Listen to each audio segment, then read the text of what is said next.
In this video, we're going to learn all about the names for native flora and fauna in New Zealand, our plants and animals. But first, let's start with an activity. In a moment, I'll show pictures of some animals and plants that are native to New Zealand, and I want you to name as many as you can. This is a chance for you to check what you know and take a note of what you don't know yet. In the next part of the video, you'll be able to check your answers and learn a bit about how we got these names too. Are you ready? Go!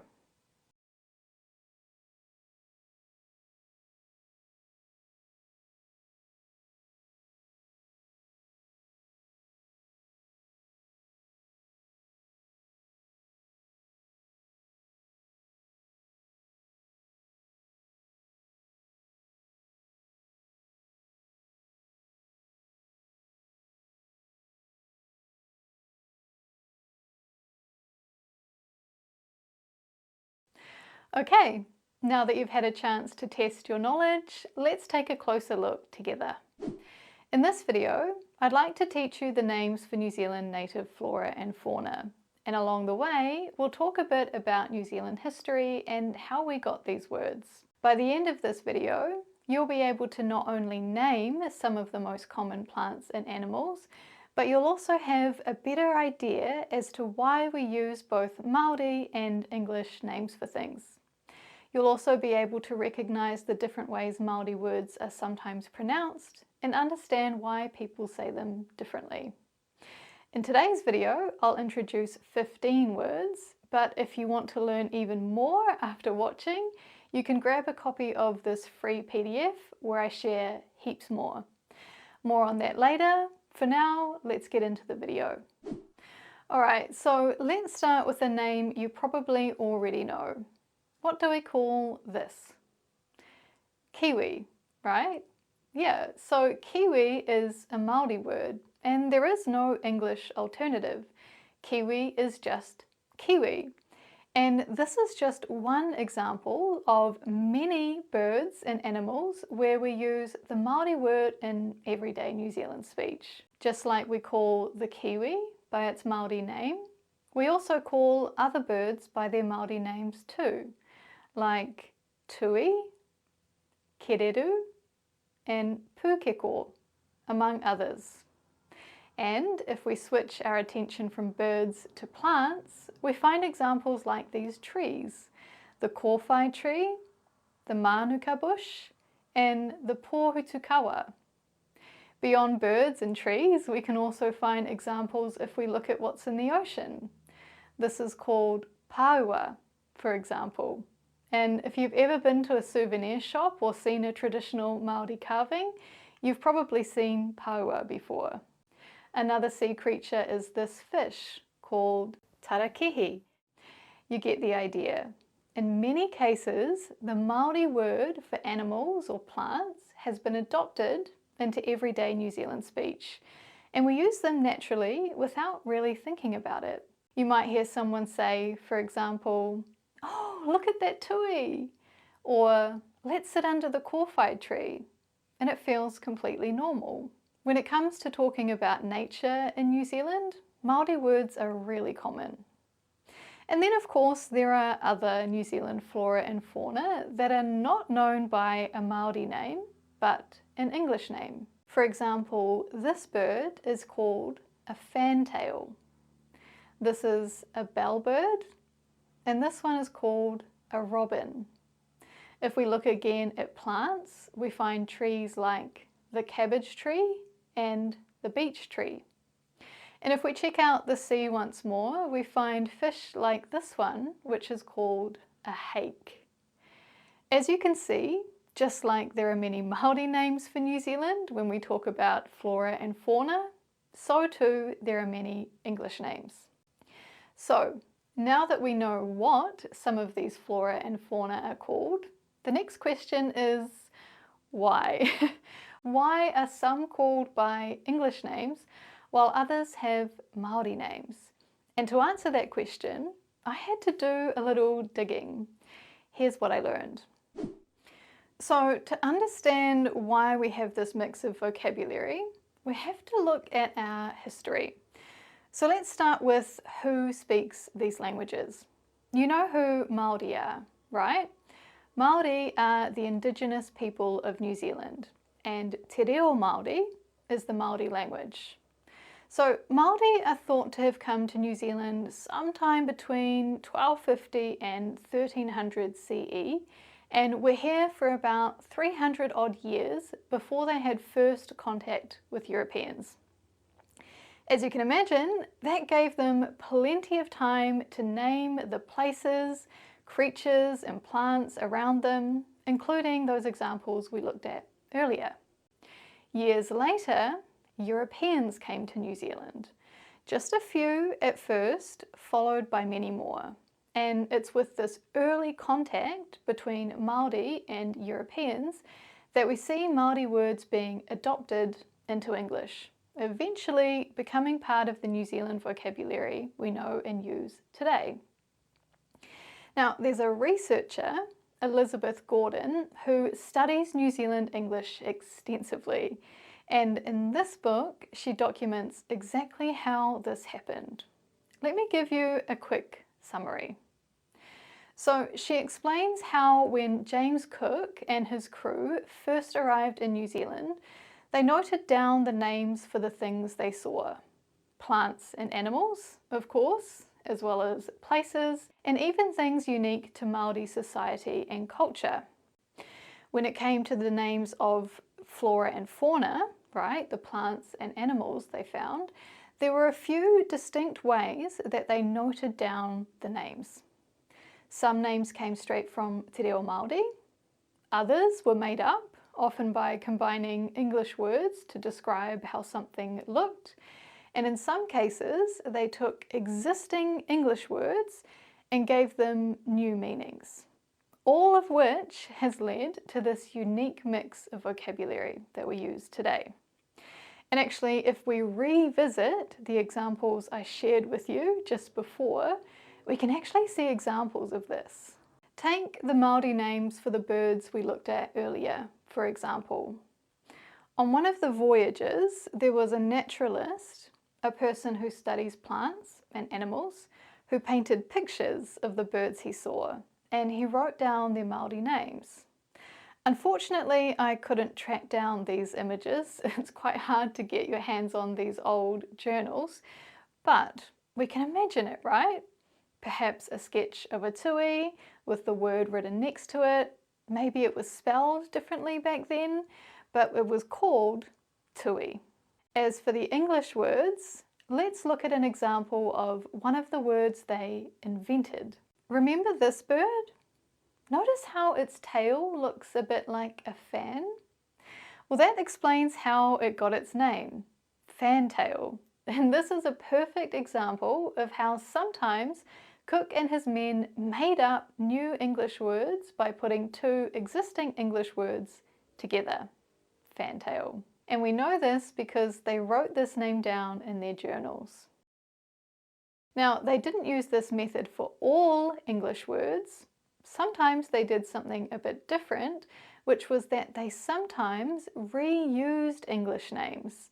Or more specifically, they used existing English words to name something new they found when it looked like something that they had seen before. Like this fish, this is called a hake in New Zealand, but that name hake is also used for this fish found in European waters. They look similar, but they're not actually the same type of fish. They're a different species. What's happened here is that when the seamen on Cook's ship spotted the fish, they figured, that looks a lot like the hake we have in Europe, and literally just named it hake. Now, I should comment here that there were already Māori names for these plants and animals, right? But in these cases, the explorers opted to go with English names. Now, I can't say exactly why, but we can take a guess, either they came across these flora and fauna at a time when they couldn't ask for the Māori name, Or maybe they just felt that the English name was better. We can't exactly go back and ask them, but what's important is that we can see a picture of how animals and plants got these names, and we can understand why there's a mix of both English and Māori. And actually, while we're looking at that chapter in history, I actually learned something that really surprised me. At the start of this video, I introduced some words that only have an English name or only have a Māori name, because that's how it is nowadays, right? But what I learned was that during that early settlement period, where more people were bilingual, it was actually really common to have two names for things, okay? Both an English name and a Māori name. So, for example, apparently tui used to also be known as parson bird, and pūkeko was also known as swamp hen. Now, in my lifetime, I've never heard those words, right? Nowadays, they're totally obsolete. But what that shows us is how language can develop and change over time. And speaking of change, if we fast forward to now, we're actually seeing things change again, specifically with reintroducing Māori words. Like, even though fantail is still the most commonly used name, some New Zealanders are now calling it piwakawaka by its Māori name. And we can expect this to continue to happen with more and more words as things progress.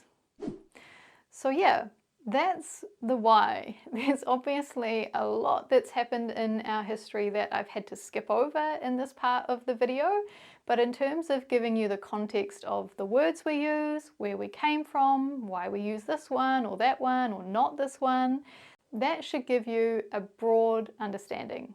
Moving on, let's talk a bit about pronunciation. In the PDF guide, you'll be able to play sound files of all the names, both English and Māori, so you'll be able to practice as much as you like in your own time. But first, I want to talk in a bit more detail about Māori names to give you some important context. If you've been in New Zealand for a while, you might have noticed that Māori words can sometimes be pronounced in one or two, or sometimes even three different ways, depending on the speaker. Like in today's video, when I introduced this word, I said pūkeko, but you might have also heard it called pūkeko. I said manuka, but you might have heard manuka. And so it goes on. Kōwhai, kowai, pōhutukawa, pahurakawa, tarakihi, teraki. Time and time again, we hear the same word said in two different ways. So what's going on here? Well, what you can see or hear in these examples is both the Māori pronunciation, pūkeko, manuka, kōwhai, pōhutukawa, tarakihi, and the anglicised version, pūkeko, manuka, kowai, pahurakawa, teraki. When I say anglicised pronunciation, I mean the way that the words are said using English sounds and pronunciation patterns. Basically, the pronunciation has been changed to make it sound more English. Now, if you're a learner, this can be confusing, right? Like, which way do I say it? So let me share a bit about why this happens and give you some tips on understanding and using these words confidently. When I talked about how we use Māori words in everyday New Zealand speech, I said that we borrow or adopt these words. In linguistics, these are sometimes called loan words.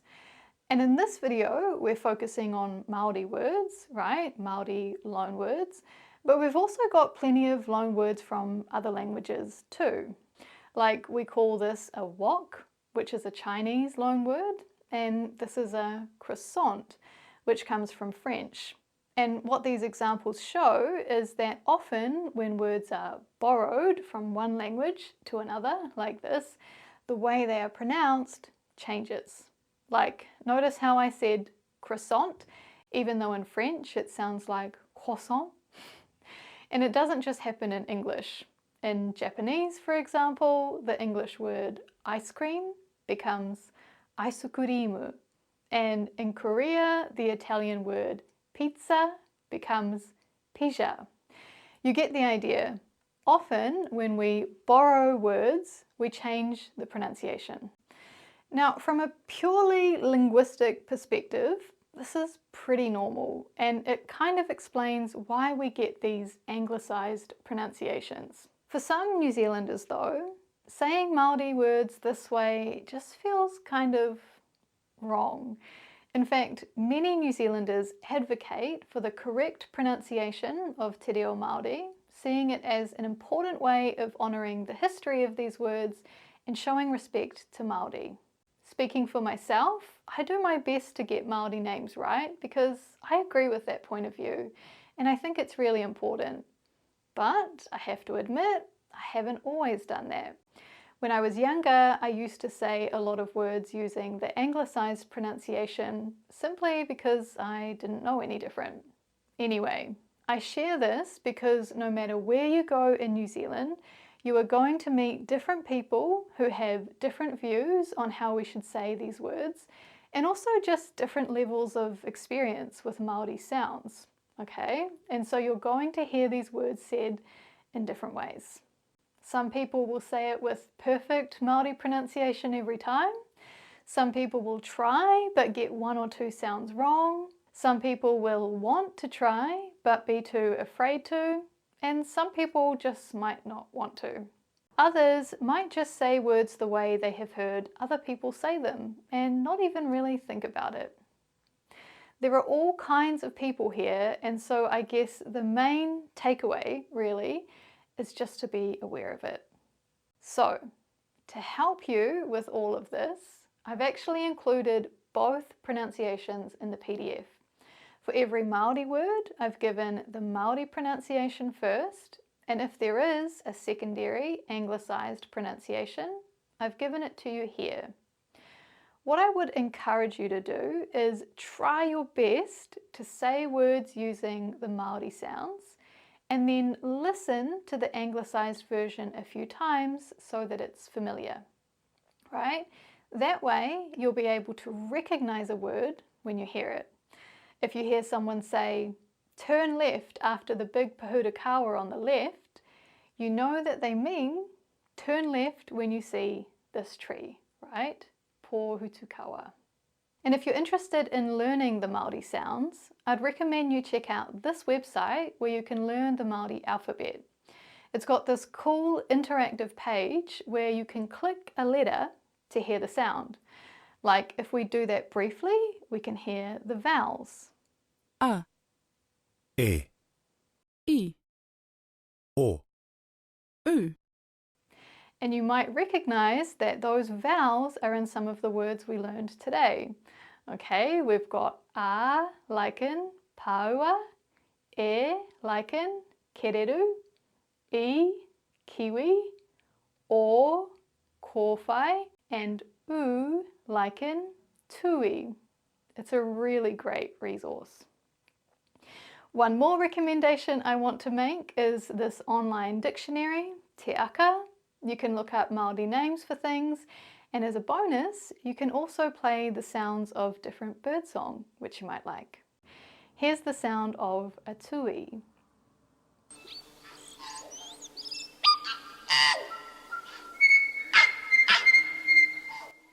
Alright, both links are in the description below. Check it out when you have time. Okay, and that brings us to the end of today's video. To recap, here are the words we learned.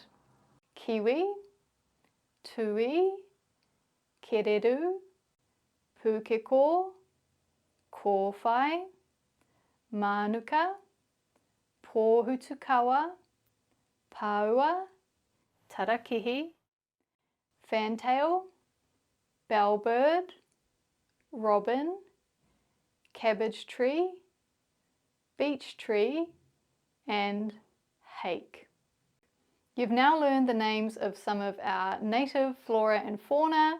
You've explored how these names came to be, and you've got a little bit of insight as to why the pronunciation of some words varies. Go ahead and grab that PDF. You can review what we covered today and pick up a few more names that we didn't get to in this video. If you like this topic, you might also like my other video about New Zealand place names. And if you've seen that already, consider subscribing so you can be the first to know when I release my next video.